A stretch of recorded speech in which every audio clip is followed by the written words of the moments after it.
Welcome back to another episode of the Gold Standard Podcast. As always, I am joined by my two amazing co-hosts, Kate and Brianna. And today we are lucky enough to have Daniela Galvez join us.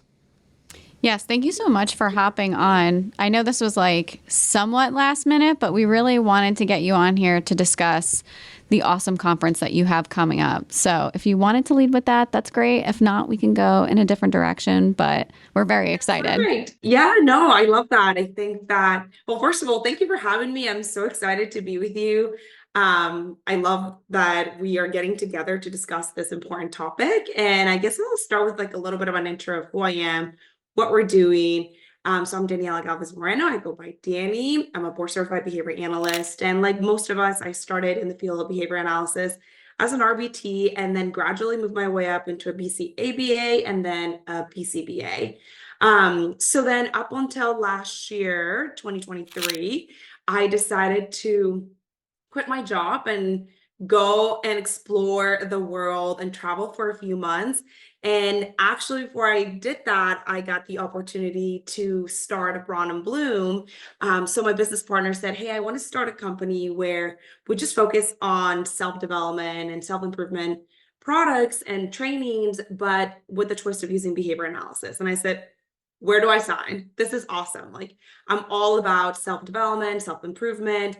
And more than anything, when I get to use the science of behavior analysis, it's just a cherry on top. So we did that. And so we started doing some CEUs, creating some other products. And in the meantime, I said, you know what? I think that there's something big missing in our field. Like, yeah, CEUs are great. I'm making CEUs, but I feel like I want to provide something more. And that's where Self-Set Go came about. We noticed that there's a lot of workshops within the self-care domain. And although, you know, like some conferences touch upon it and there's a talk here and there was nothing that I could find. Maybe there is. And if there are, please send us in our email or let us know. But conferences where it was all just focused on self-care, wellness, and all the other adjectives that go with it, but with behavior analysis involved. And so that's how Self-Set Go came about. And we decided to just, okay, well, it's March. Let's see if we can just do it within this year, and started just planning right away. And that's how we ended up in October of like, okay, well, we only have 6 months. Let's just start planning. And along the way, I found Brianna and Kate.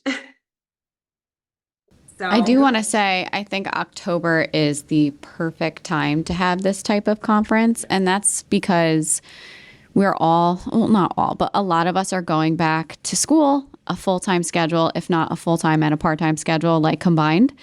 So by the time October hits, you start to get a little fried.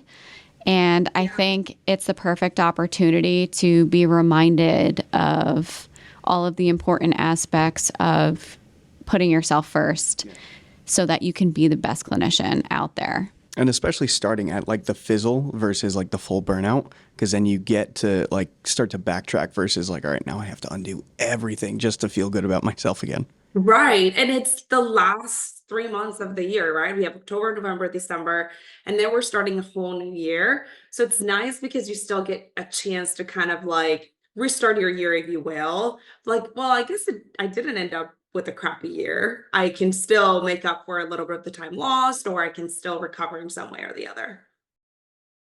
And I've been kind of surfing the page where you sign up and RSVP for the conference, and it's pretty impressive, all of the speakers that you have coming on there, and the topics look really awesome. Do you want to tell us some of the ones that you're super excited for? And don't say Brie and I, because I feel like that would be extremely biased. So You're excited for me. Honestly, I have to say I'm really excited for all the speakers, but I really am looking forward to kind of having some of speakers that are outside of the field of behavior analysis, just because it's kind of something new and different. And although you will not get CUs for those particular talks, I think that they have so much value that they're going to bring in. So one of our keynote speakers, her name is Emily Ballesteros, and she's going to be talking about burnout. And she's a burnout coach, and she has a burnout book. And she's super easy to understand and friendly and easygoing, like those people that you just can watch and talk to all day. So I'm really excited about her. Then I'm also excited about our second keynote speaker, who is a neuroscientist. And she is actually British, and she's going to be talking about the wonderful things that we can do for our brain and the not so great things that we can do for our brain. And I'm a nerd at heart. I don't know about you guys, but I want to know exactly what I need to do so that my brain can perform at its best. So I love that she's going to talk about that. And she also was like, let me ask you a question. Do you guys consume a lot of caffeine in your field? I'm like, I'm sorry, what? She's like, yeah, I'm just curious because I feel like a lot of the fast-pacing, like healthcare professionals consume a lot of caffeine. And I said, well, typically, yes. Like, I feel like most supervisors go into a session with their coffee and the whole thing. And she's like, let's also add on the effects of caffeine. So that could be either we're all going to walk out like, yes, I'm so glad I'm drinking coffee, or oh God, I would need to rethink my life. So that's really awesome. And then the last keynote speaker that I'm really excited about is Danielle Bayard-Jackson.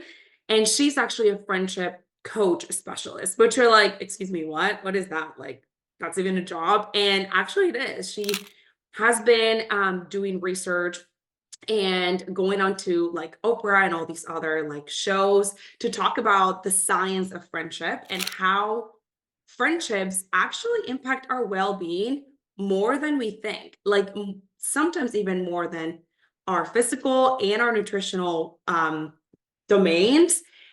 Social relationships are so important. And then she's also going to talk about how friendships are different for men versus women.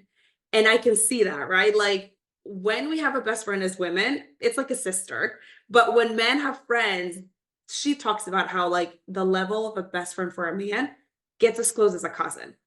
But for women, a best friend gets to the level of a sister. So I love that she's going to talk about those differences in gender as well.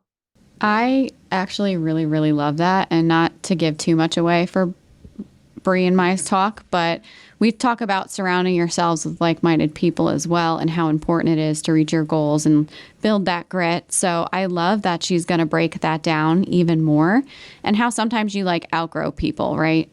So I'm actually really looking forward to that. Which brings me to my next point is, do you want to dive into the impact of having this as a virtual conference and how you'll be able to access this library later on if you're not able to attend in real time? Because that was one of my concerns. Was I was like, I'm not going to be able to sit and listen to all these talks at once because it is a Friday. So we have other things to do, but you let me know that I'm going to have like this arsenal for a couple months to be able to refer back and still get those CEUs and round out my skill set that way.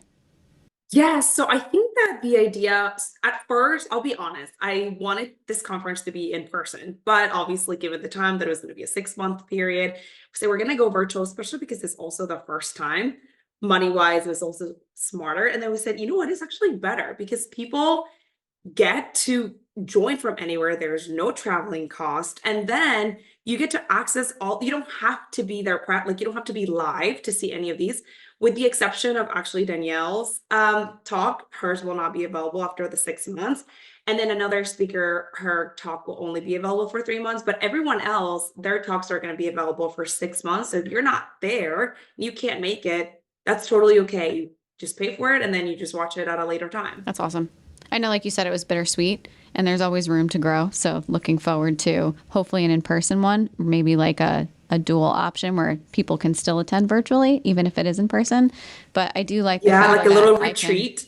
Yes. How amazing would that be? Running some workout classes and some yoga classes just sprinkled in. That's like one of our long-term goals. So please, let's partner up. I will be right there. Like, I think it would be so cool to do a retreat where you get to be with BCBAs, work out, do yoga, then some meditation and talk ABA stuff. Like, sign me up.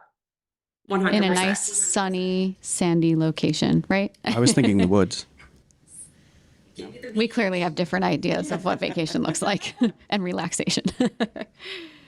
But let me ask you a question. Which speaker, I mean, you guys are obviously part of the conference. Which speakers are are you guys looking forward to seeing?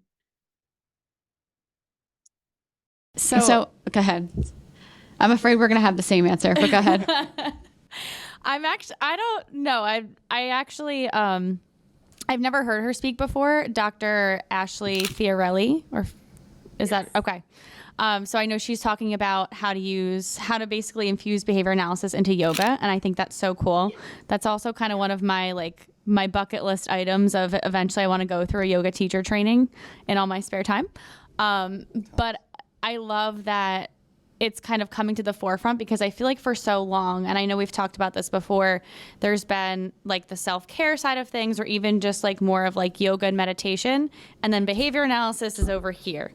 So it's like, we don't know, like, what do you mean we're doing yoga and behavior analysis? That's wild to me. Two can't coexist. Yeah. So I love that she's kind of coming forward and talking about some of those things and how we really can use it.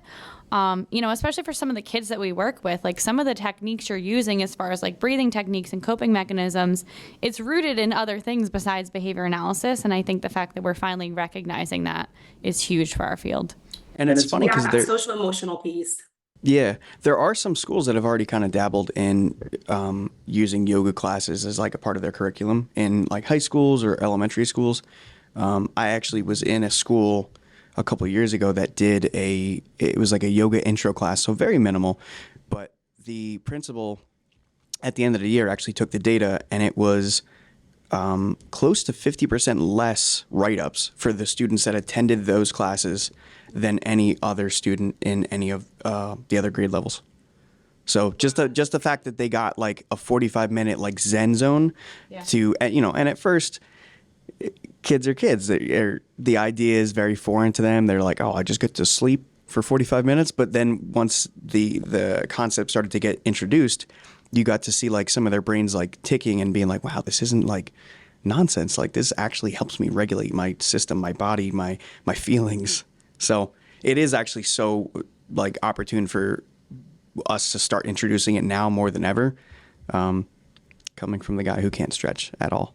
But hey, you start somewhere. Exactly. You got to start somewhere. One day I'll touch my toes. Not today.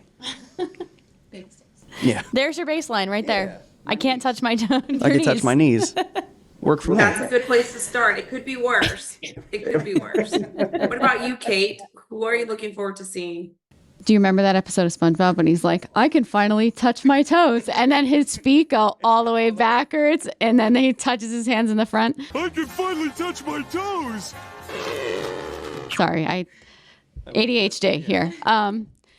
So I feel like I am biased. I love listening to Antonio Harrison speak. I don't know what it is about him, but like, it's like, everything else gets turned off within the environment, and I can just focus and listen to him. He's so like captivating, and he like really pulls you in as an audience. And of course, I love the fact that he incorporates like football into his talks and health and wellness. Just the fact that he utilizes technology as a fitness outlet and gives a whole nother aspect to it that way. Like he's just super cool. Like I'm just going to fangirl when I see him again. So everybody ignore me when that happens.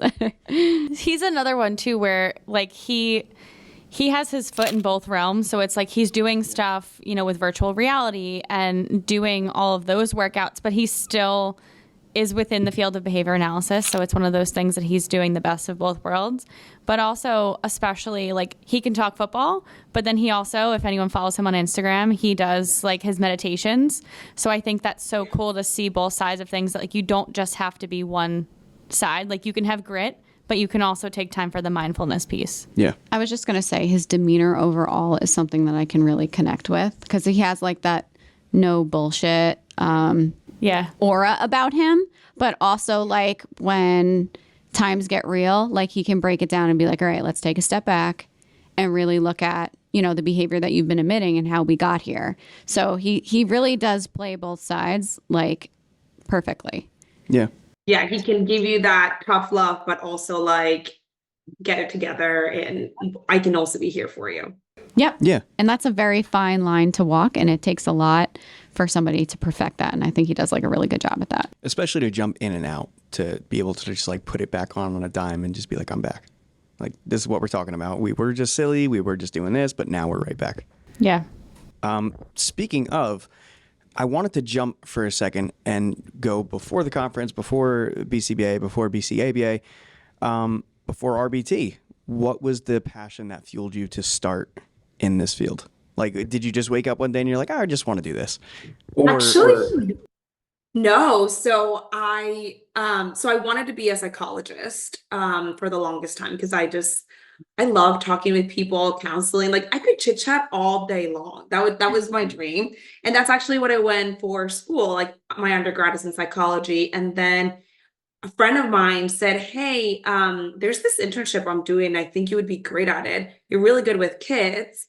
Why don't you give it a try? And I said, okay, well, I like to chit chat, but I don't know that I'm great chit chatting with kids. Like, kind of do better with adults.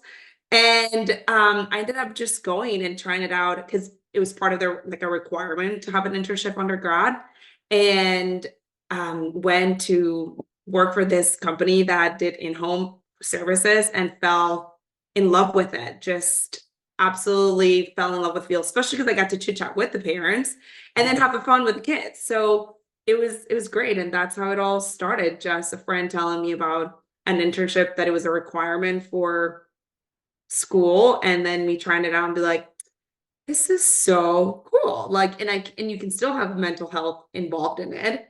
But yeah, that's how it got started. And then from that moment, like you realized that you had a real passion for it, you realized you loved it. At what point during your journey were you like, I could take this to so many different levels, and now I'm going to embark on this journey of like creating my own brand of it? That was last year. So that's when I decided, like, I love the field, but I'm kind of hitting a point where I don't know that I want to do this forever. Like I don't know, like I think clinical director would be great and regional director and all of that, but I'm like, I want something more. Like I want to try something where I can explore other ways to use behavior analysis. And like I said, I've been very into personal development, self-development and exploring yourself.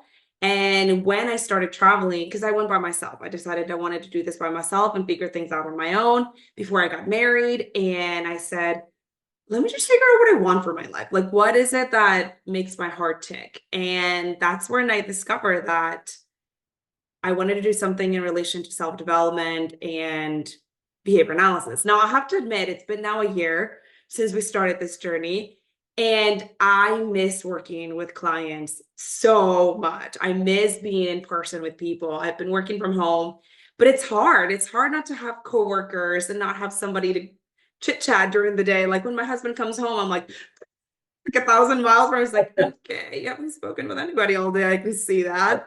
But yeah, so I think that maybe sometime along the way, like I'll get back with clients and keep both or something, because I just love both aspects. Yeah. And I can assume that you've probably learned like an immense amount during that journey. What would you say is the biggest lesson? Shoot the shot. Don't be afraid of the answer being no. A lot of the times has to do with like, I feel like I've faced so many fears. And one of the biggest fears we have starting a company is like rejection, right? Like, oh, well, what are they going to say? Are they going to think I'm like, this is too new? This is just shoot the shot. The worst thing the answer is already no if you don't take action.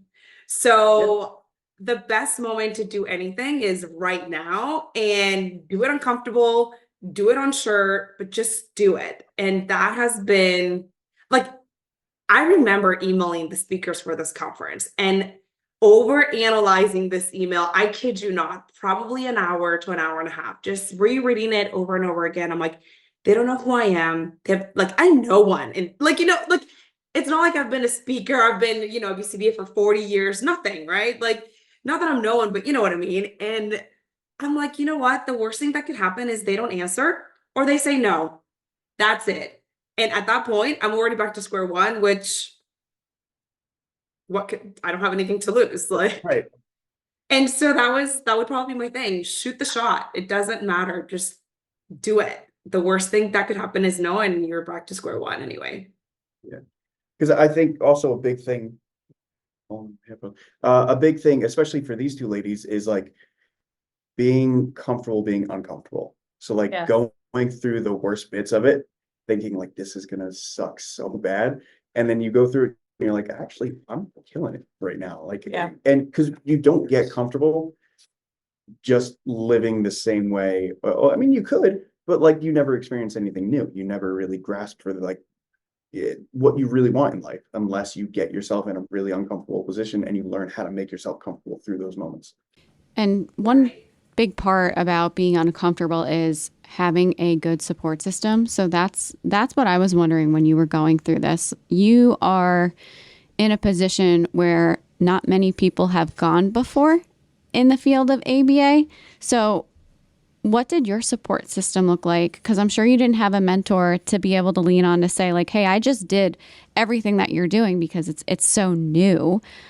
Did you go into a different field and get a mentor that way? Did you just chit chat your husband's ear off? Like, what did that look like for you during that time? Because just listening to you say that, and like, I know we connect a lot and we have very similar personalities of just over analyzing and being like probably the worst critic for yourself as you can be. So exactly. It's a gift and a curse, but what did your support system look like? Because I know I wouldn't be able to get through that without having somebody, in my corner. Say like my business partner has been amazing, Adam Ventura. He's been really a great support system. And the friend that introduced me to him, she has another company with him, and she has been like one of those people that any little thing that I did, she's like, you're doing awesome. That was a great CU. I love it. Like everything. She's like, I'll take it for free. No worries. I'll give you feedback. Like she has been my rock.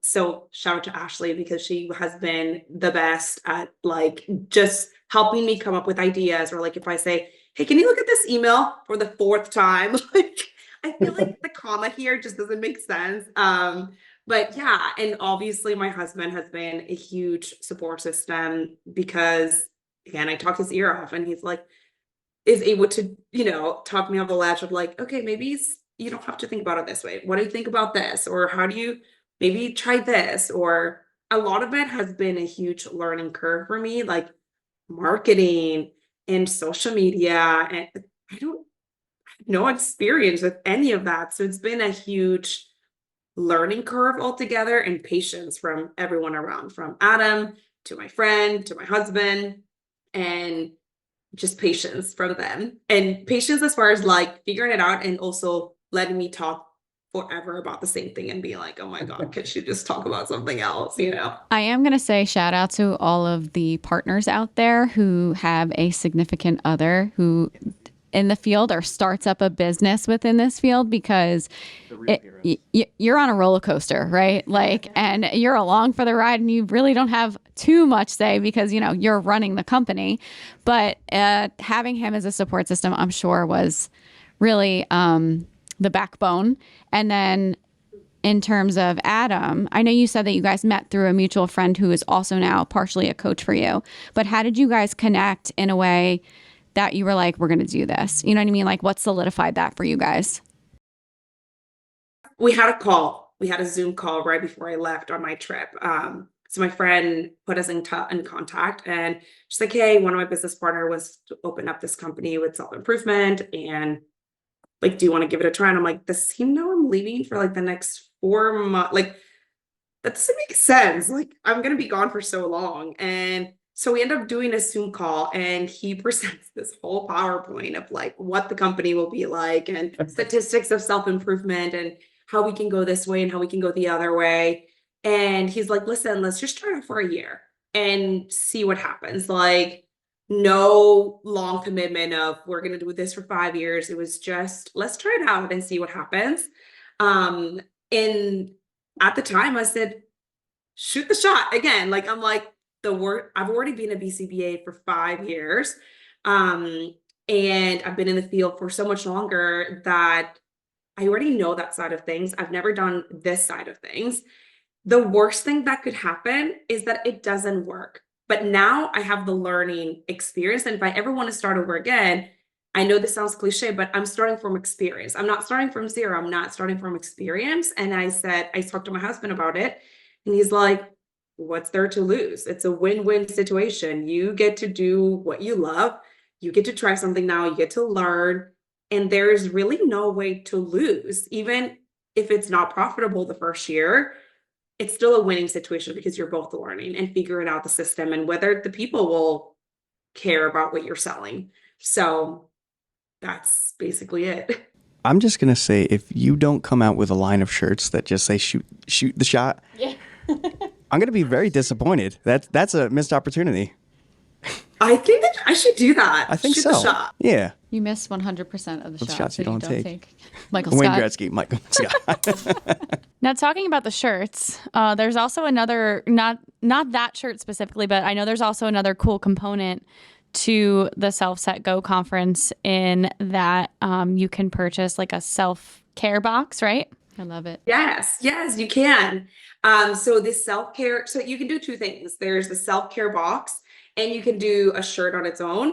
So the self-care box actually I have it here. Let's see. I can give you a little bit of a sneak peek. Yeah, I was going to say, could we show them on the screen, or I would just have them like pasted in here somewhere? Yeah, so it comes like this, and then you open it up, and then you can choose one of 2 t-shirts, which I feel like, Kate, I know which one is going to be your favorite, but we'll see. This one says, do the work. It's not selfish. It's self-care. Love it. And then the other one just says self-care and grit. I'm so grubby when it comes to merch. Anything, I'm like, yes, give me all the merch. I want more clothes. And we were going to put like the Self Said Go conference logo on it. And then I said, no, how many times do you not wear a shirt because it has something from a conference that was so long ago? And I'm like, I want it to be a shirt that's like you can wear it anytime and people don't need to know.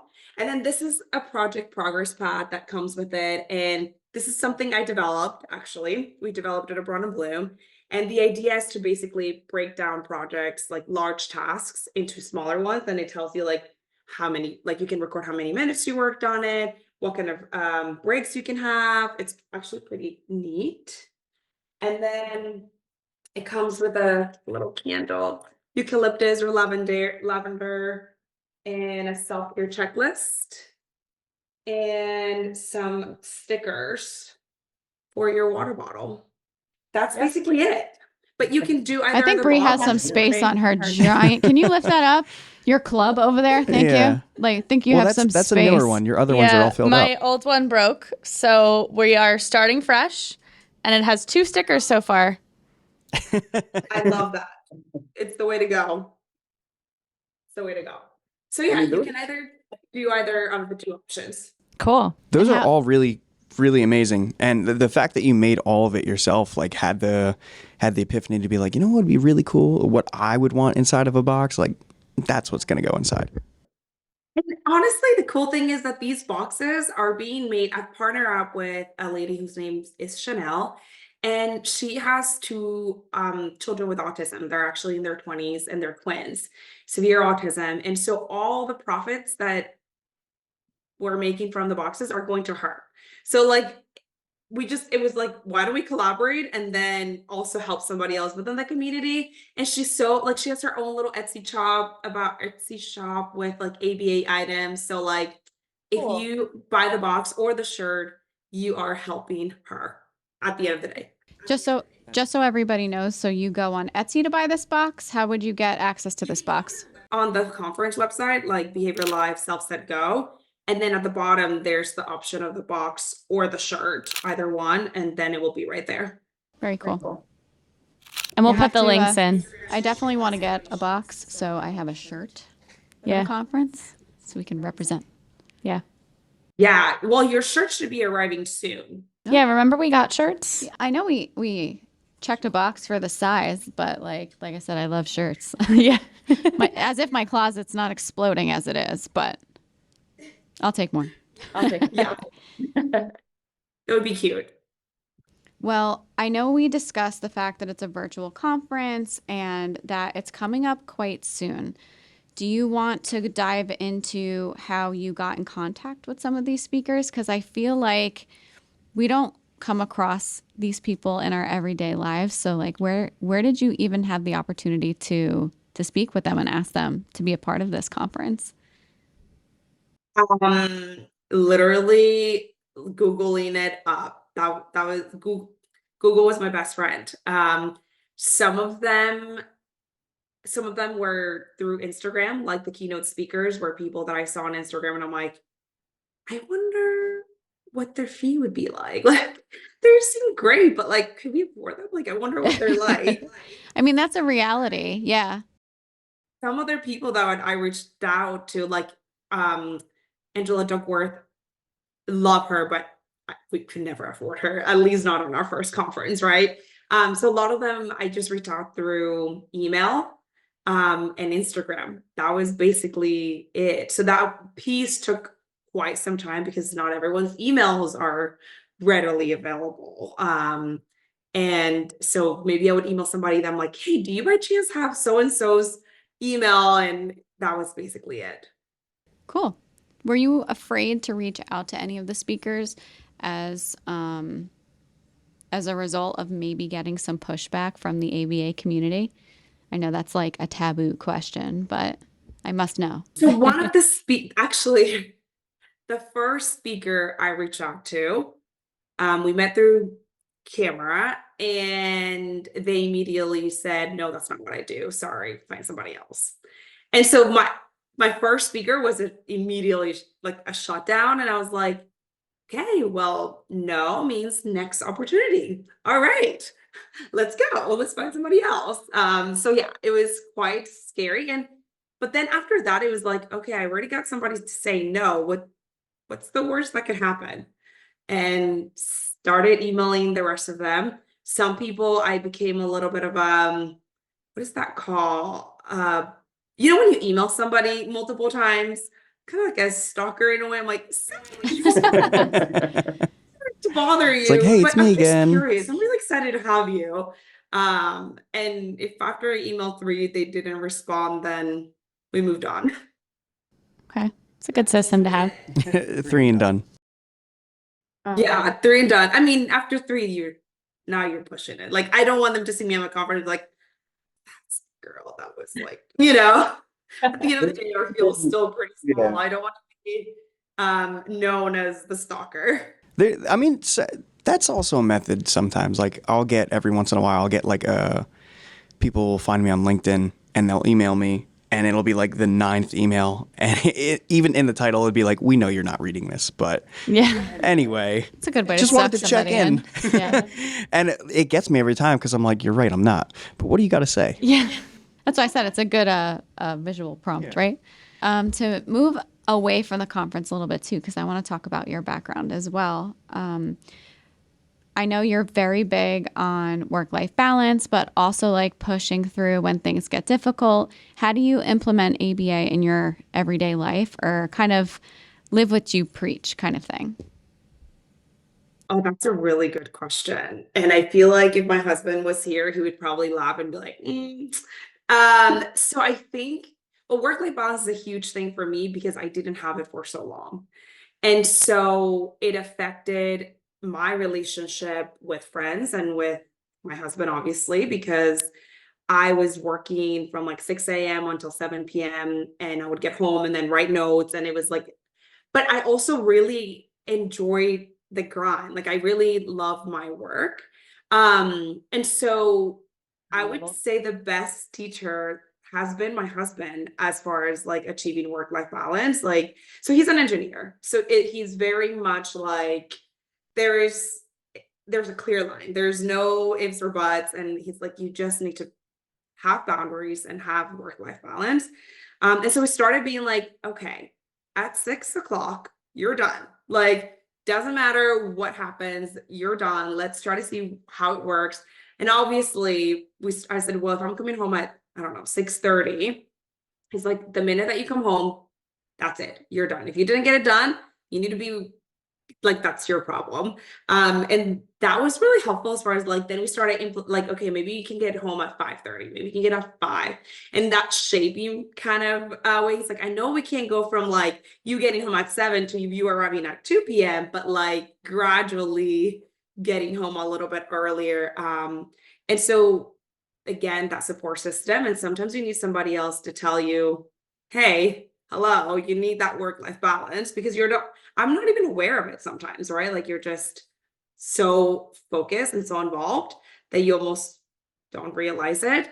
So that would be with work-life balance. I have him as a reminder. And then as far as like personal care and self-care, like using behavior analysis, I tried to do a lot of data recording and like checking things. Like it's very reinforcing for me to check I got my workout done. I like that to me, like, or making an X on my calendar, and I don't want to miss an X of like feedback in that way. It's another thing that I do, or competitions with friends as far as like, okay, we're gonna work out 5 times this week and send like pictures of the workout. How about you guys? You guys are huge into fitness and work-life balance too, right? Well, you guys work a lot. Yeah. The work-life balance is still working itself, but it's a work in progress. I feel like that's an ever rounding skill. Like you're never going to be like, I'm perfect at this, because life's going to throw something your way. And you're like, okay, now I got to pivot and figure out how to navigate this. Because your work is never the same too. Like versus, you said your husband's an engineer versus like human services work. It's a lot different. So sometimes like it is great to set those like, all right, at 6 o'clock, I'm absolutely done.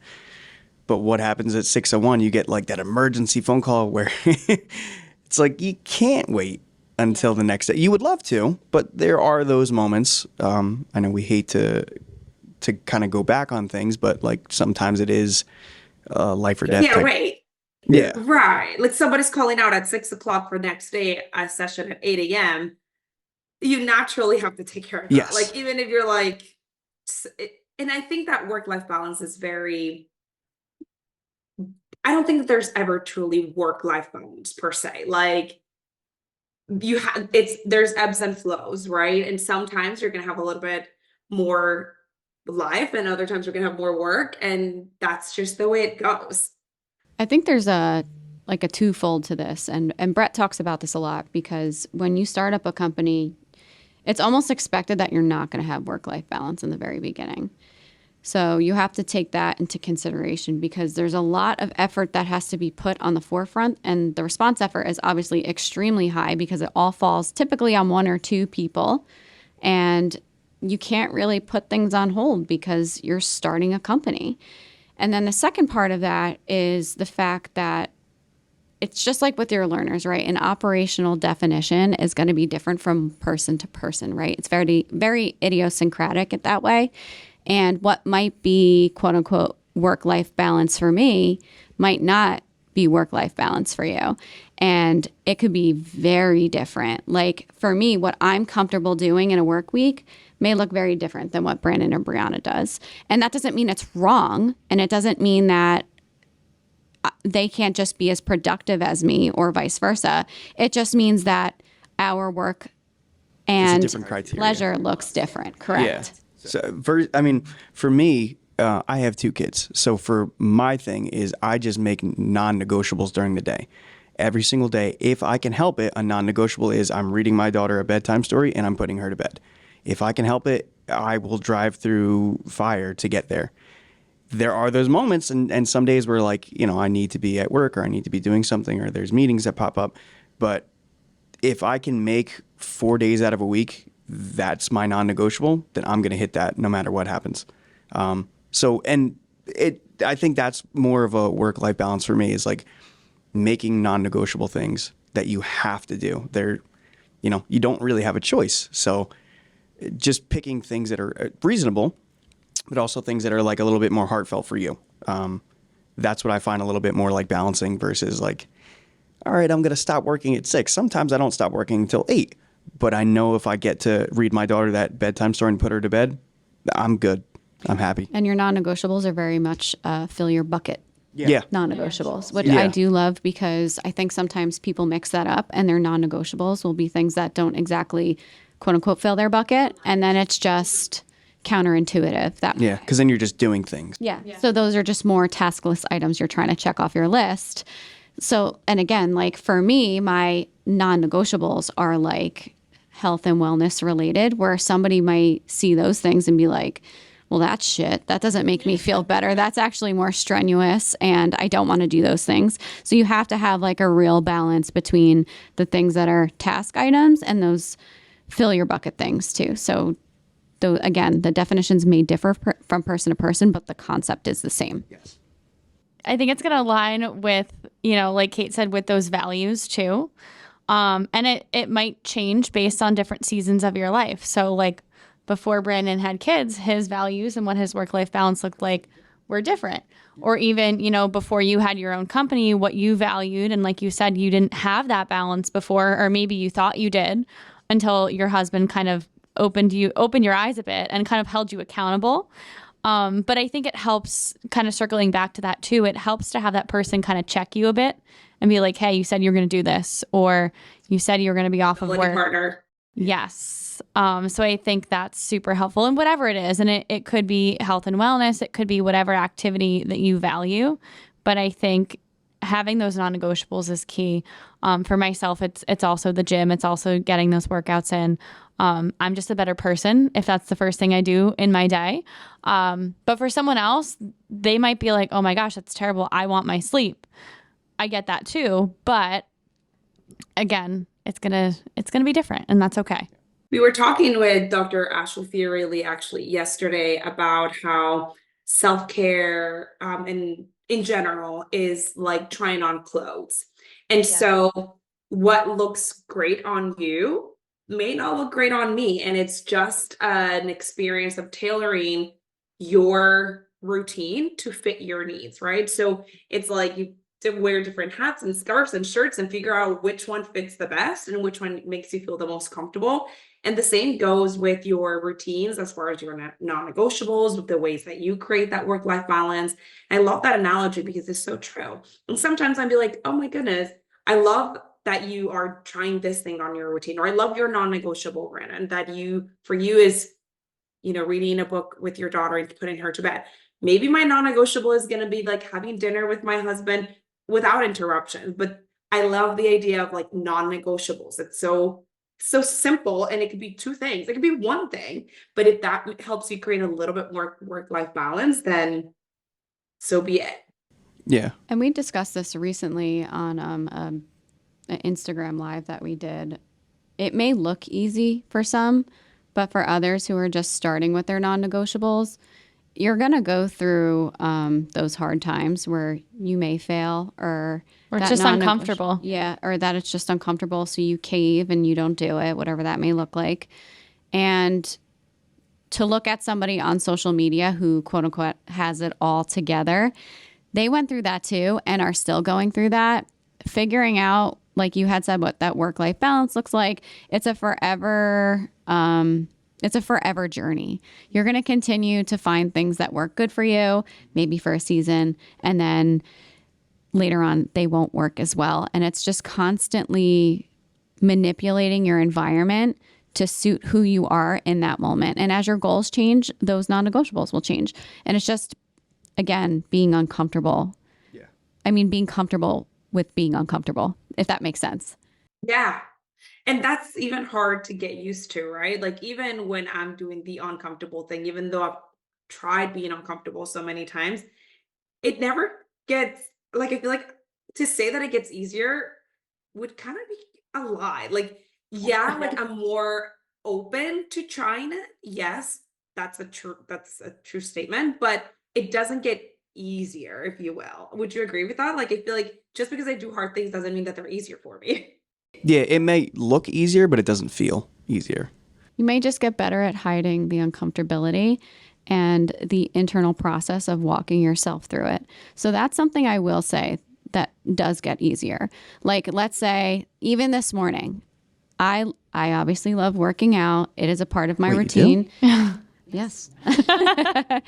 But this morning I woke up and no part of me wanted to do leg day. I was like, I pulled up and I was like, just get through this 45 minutes and you're going to be fine. You know what I mean? And it went by with a breeze. But like, if I didn't have that history of reinforcement of just pushing myself through something that I didn't want to do, I was tired, I was hungry, whatever it may be, like I could have made a million excuses for myself, but I didn't. I pushed through it and I'm happy that I did.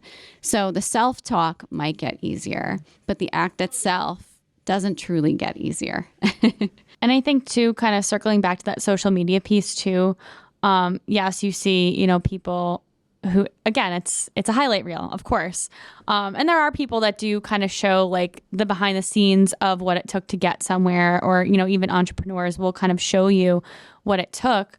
But I also think you might have those people who are like, oh, well, that must be nice. They get to do this. That must be nice. Like, how did she get there? Like, she must know someone. And it's like, no, it's been years in the making. Yes. And, you know, it's putting in that work day in and day out on the days you're tired, making, you know, following through the promises you made to yourself. And to Kate's point, talking yourself through it and saying, no, like you said, you're going to do this. You're here. You're going to show up and you're going to do the thing. Yes.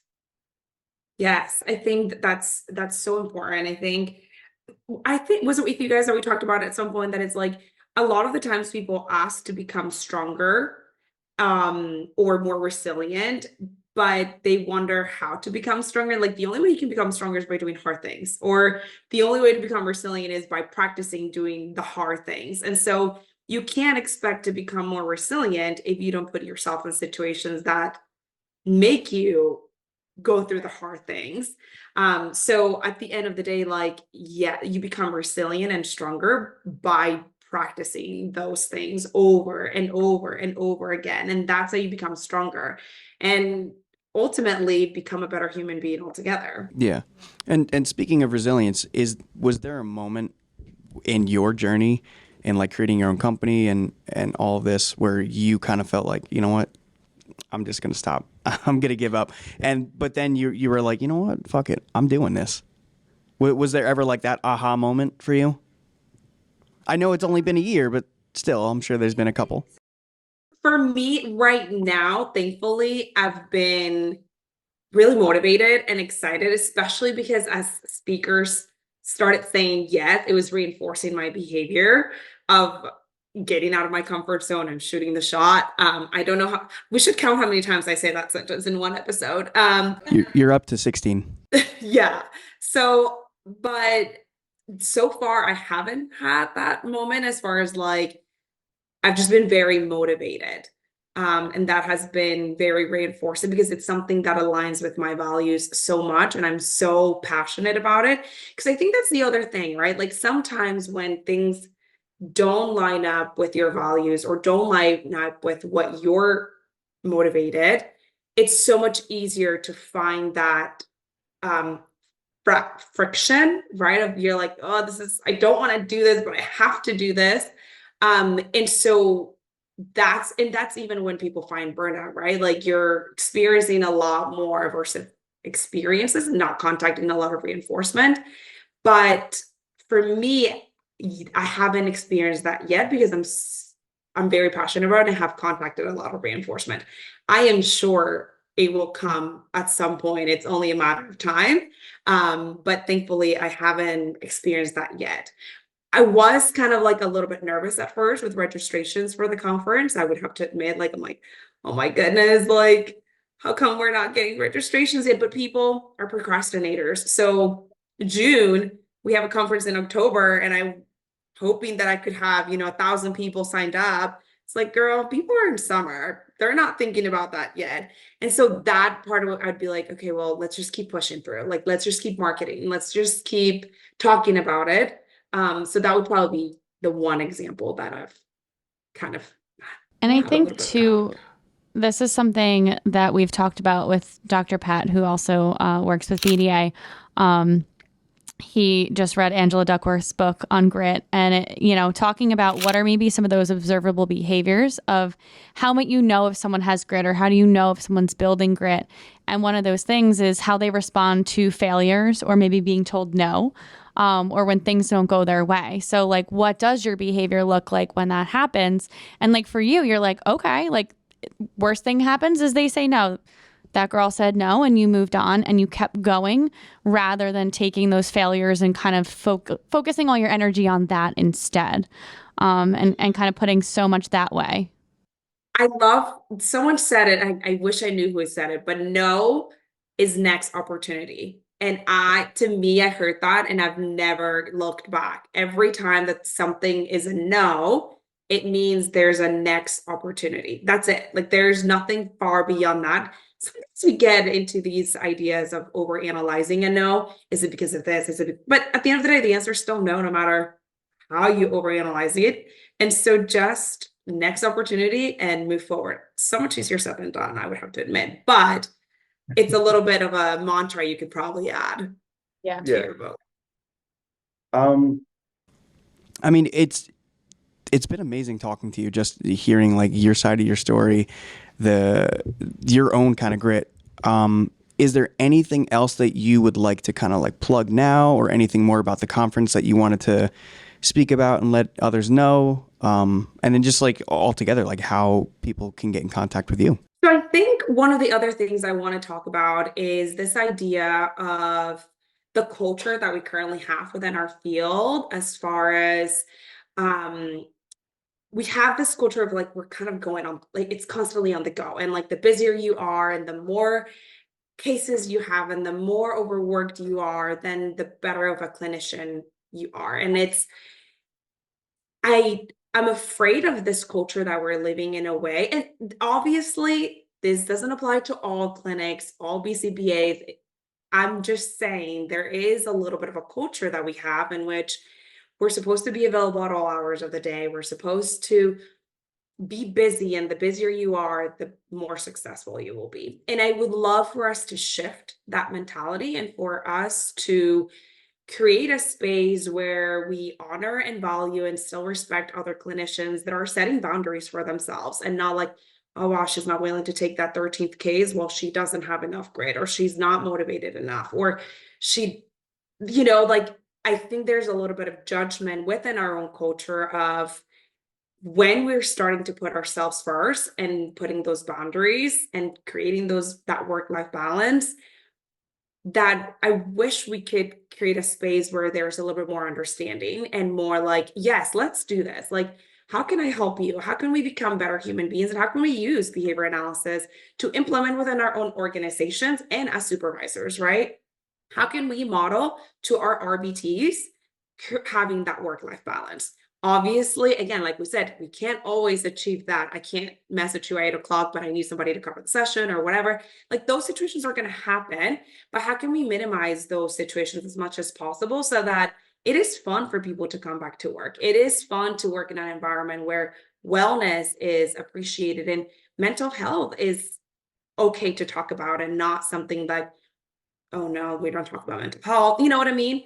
So I think that would be a topic that I would like to kind of digest, talk more a little bit, as far as there is so much room for us to create change within our own community, talking about self-care and mental health and wellness overall.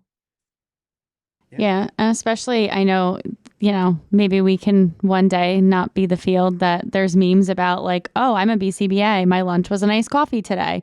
And, you see those floating all over social media, things like that. And, guilty as charged over here.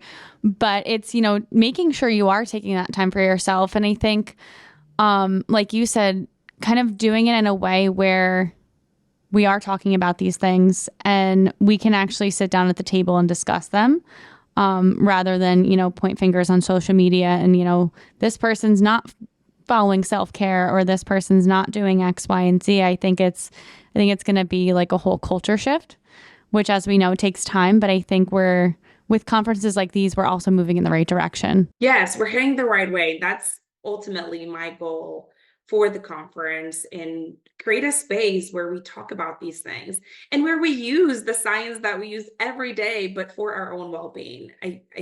If we could create that space, that would be awesome. Like, it would be so awesome to create maybe like even a chat within Instagram that is like all the BCBAs that do different things, and we can reach out to like, okay, you do yoga, awesome. Do you do mindfulness meditation? Okay, look, how can we create this culture of well-being for everybody? Yeah, absolutely. Well, thank you so much for joining us today. I'm so looking forward to the conference, and especially since you brought up the coffee meme, the effects of caffeine on the brain. Yeah. I don't know. I'm a little afraid of that one, but I know. But Daniela, tell everybody where they can find you and the information for the conference. Yes, so you can find me on Instagram. The name is Brawn and Bloom, BRAWN and Bloom. On LinkedIn, Daniela Galvez, and our website is brawnandbloom.com. For the conference, you can go to behaviorlife.com and then click on conferences and search Self Set Go. And that's where people can sign up. Awesome. And we'll put all that info at the bottom too. Yes. But thank you so much for joining us today. Like, this was Thank such you an so awesome much for having conversation. me. You guys Of are course. amazing. I am so honored to have you two at our conference. I wish we could have gotten a chance to talk more about your talk itself, but I guess people are going to have to wait until that day. We'll have to Or wait for our till the Instagram live. Yes. Yes. Thank you. All right. Bye, guys. Thanks so much. Thank you.